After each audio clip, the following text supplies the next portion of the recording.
सुप्रभात विद्यार्थियों, मैं योगेंद्र सिंह सांकला, सहायक आचार्य हिंदी, गवर्नमेंट बांगड़ कॉलेज पाली। विद्यार्थियों, हम बीए तृतीय वर्ष के प्रथम प्रश्न पत्र के अंतर्गत प्रथम अध्याय मैथिली शरण गुप्त के द्वारा रचित साकेत महाकाव्य के केकई अनुताप के विषय पर चर्चा कर रहे थे और हमने व्याख्यात्मक पदों का अध्ययन किया। उसी क्रम में आज हम आगे बढ़ते हैं।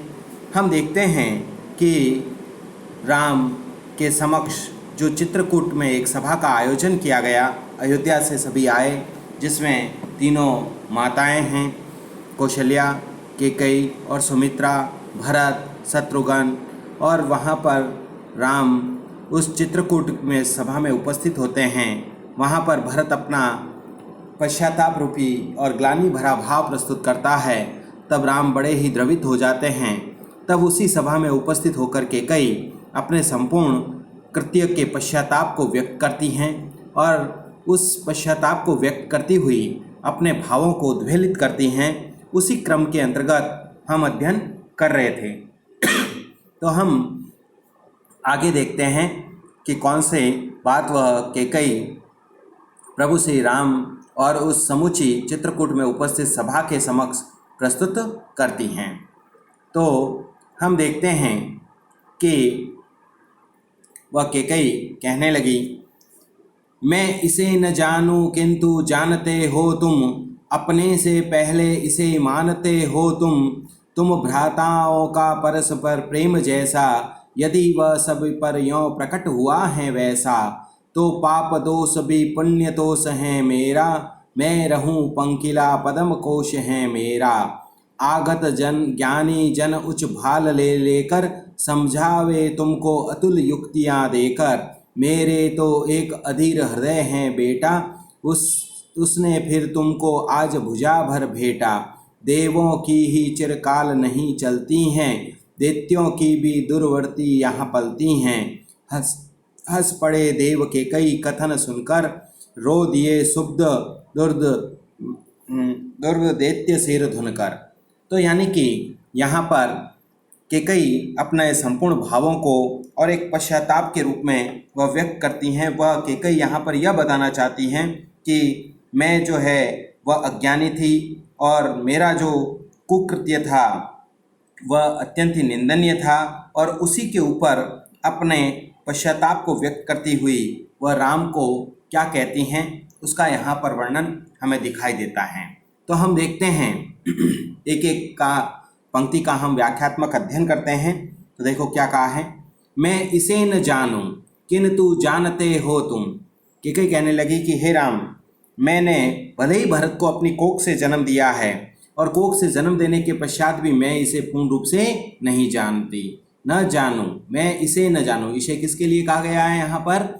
भरत के लिए, कि मैं भरत को नहीं जानती हूँ, भले ही मैंने उसको अपनी कोख से जन्म, किंतु जानते हो तुम, लेकिन हे राम तुम उसे अच्छी तरह से जानते हो। अपने से पहले इसे मानते हो तुम, कि तुम स्वयं अपने से अधिक तुम इसे महत्व देते हो। इसे कौन? भरत को। कि हे राम तुम तो अपने से भी अधिक तुम इसे बहुत ही अधिक महत्व देते हो, अधिक मानते हो और बहुत अधिक इससे स्नेह करते हो। तुम भ्राताओं का परस्पर प्रेम जैसा, कि तुम सभी भाइयों का, यानी कि राम, लक्ष्मण, भरत और शत्रुघ्न, तुम चारों भाइयों का जो परस्पर पारस्परिक जो प्रेम है, जैसा प्रेम है, यदि वह सब पर यों प्रकट हुआ है वैसा, कि जैसा तुम्हारे भाइयों में जो आपस में जो स्नेह है वैसा प्रेम भाव संसार में सभी का हो, सभी भाइयों में वैसा ही प्रेम भाव उद्वेलित हो। तो यहाँ पर एक समूचा संदेश दिया गया है, सभी आम जन को संदेश भी देने का यहाँ पर प्रयास किया गया है उपजे के द्वारा। तो और आगे देखते हैं, यदि वह सब पर यों प्रकट हुआ है वैसा, कि तुम्हारे भाइयों का जो आपस में जो स्नेह है वह सभी के ऊपर, संसार में सभी लोगों पर वैसा ही प्रभाव पड़े। अब हम आगे बढ़ते हैं। तो पाप दोष भी पुण्य दोष है मेरा, कि पाप दोष, कि जो मैंने मेरे द्वारा जो पाप किया गया है वह पाप दोष भी किस रूप में प्रकट हो गया है? पुण्य दोष है मेरा के। लेकिन मेरा जो भरत है वह तो एक पुण्य प्रसून के समान हैं, पुण्य वस्तु के समान हैं। तो इसीलिए कहा यहाँ के कह रही है कि तुम्हारे भाइयों का जो आपसी प्रेम है उस प्रेम भाव में तो पाप दोष भी, कि मेरे द्वारा जो पाप कर्म किया गया, मेरे द्वारा जो पाप किया गया कि तुम्हें वन भेज दिया गया, और जो कलंकित कार्य मेरे द्वारा किया गया वह कलंकित कार्य भी क्या है, किस रूप में है, पाप दोष भी पुण्य दोष है मेरा, कि वह कार्य आज एक पुण्य के रूप में प्रकट हो गया है। मैं रहूं पंकिला पद्म कोश है मेरा, कि मैं सदैव पंकिला, पंकिला का मतलब होता है कीचड़, कि मैं तो सदैव कीचड़ के समान रहूं, लेकिन मेरा जो पुत्र भरत है वह पद्म कोश यानी कि कीचड़ में खिलने वाले कमल के समान रहे। आगत ज्ञानी जन उच्च भाल ले लेकर समझावे तुमको अतुल्य युक्तियां देकर, कि हे राम आज इस सभा के अंतर्गत अनेक ज्ञानी जन हैं, आगत जिसे जाना भी नहीं जा सकता, ज्ञानी जन हैं, ऐसे अनेक ज्ञानी जन उच्च भाल ले लेकर यानी कि अपनी विद्वता और अपने ज्ञान को लेकर के यहाँ आए हैं, समझावे तुमको अतुल्य युक्तियाँ देकर, और बहुत ही अच्छे अच्छे उदाहरणों युक्त अनेक प्रकार की युक्तियाँ से तुम्हें समझा रहे हैं।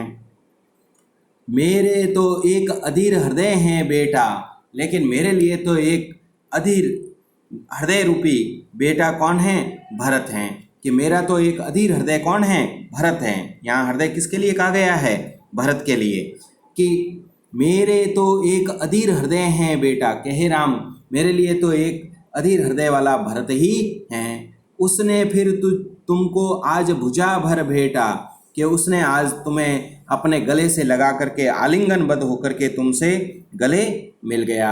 उसने फिर तुमको आज भुजा भर भेटा, कि उसी भरत ने आज तुमको गले से लग करके मिला। देवों की ही चिरकाल नहीं चलती हैं। अब कई कहने लगी कि सदैव इस संसार में देवताओं की सदैव नहीं चलती रही हैं, दैत्यों की भी दुर्वर्ती यहाँ पलती हैं, कि मेरे द्वारा जो किया गया जो कार्य है वो दैत्यों का दुर्व्यवहार भी इस संसार में दिखाई देता है। यानी कि यहाँ पर देवताओं के लिए प्रशंसनीय और दैत्यों के लिए अत्यंत ही निंदनीय कथन प्रस्तुत किया है। हंस पड़े देव केकई कथन यह सुनकर, केकई ने जैसे ही ये कथन कहा तो सारे जो देवता उस सभा को देख रहे थे आकाश से, वह सभी देवता हंस पड़े। रो दिए शुद्ध दुर्देव दैत्य सिर धुनकर, रो दिए शुद्ध दुर्देव दैत्य सिर धुनकर, और जो शुद्ध अवस्था के अंतर्गत रह करके बड़े ही दुखी होकर के जो दैत्य हैं, कि दैत्यों ने अपने लिए जो निंदा का कथन सुना केकई के मुख से, तो वो सिर धुन करके रह गए, सिर धुनने लगे और बहुत ही अधिक दुखी हो गए। एक बार पुनः देख लीजिए।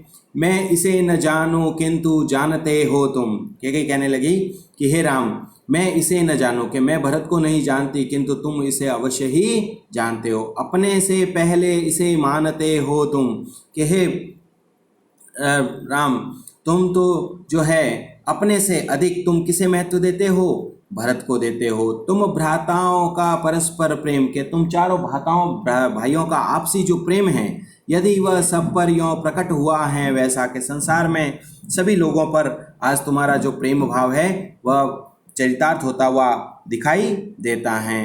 तो पाप दोष भी पुण्य दोष है मेरा, तो मेरा द्वारा जो पाप किया कर्म किया गया है वह भी पुण्य के अंतर्गत परिवर्तित हो जाए। मैं रहूं पंकिला पद्म कोश है मेरा, कि मैं तो सदैव कीचड़ के समान रहूं, लेकिन मेरा पुत्र भरत जो है पद्म कोश यानी कमल के समान रहे। आगत ज्ञानी जन उच्च भाल ले लेकर, के अनेक जो आए हैं यहाँ इस सभा के अंतर्गत अनेक ज्ञानी जन आए हैं जो कि उच्च भाल लेकर यानी बहुत ही विद्वान जो व्यक्ति है वो यहाँ पर आए हैं। समझावे तुमको अतुल्य युक्तियाँ देकर, और वो तुम्हें अनेक प्रकार की अलग अलग उक्तियों से समझा रहे हैं, अनेक अनेक शुभ उपदेशों से दे करके तुम्हें समझा कर ये कहना चाहते हैं कि तुम वापस लौट चलो। लेकिन मेरा जो अधीर हृदय, मेरे तो एक अधीर हृदय है बेटा, लेकिन के कहने लगी कि मेरे लिए तो मेरा एक अधीर हृदय है, और वह मेरा साक्षी कौन है, भरत हैं। मेरे तो एक अधीर हृदय है बेटा, उसने फिर तुमको आज भुजा भर बेटा, कि उसी भरत ने आज तुमको अपने गले से लगा करके मिला है। देवों की ही चिरकाल नहीं चलती हैं, कि सदैव देवताओं की ही संसार में नहीं चलती हैं, यानी कि देवताओं के द्वारा जो कार्य किए जाते हैं, प्रशंसा योग्य जो कार्य किए जाते हैं वह सदैव देवताओं के ही कार्य नहीं चलते। दैत्यों की दुर्वर्ती यहाँ पलती हैं, कि संसार में दैत्यों की जो दुर्व्यवहार हैं वो भी इस संसार में चलता रहता है।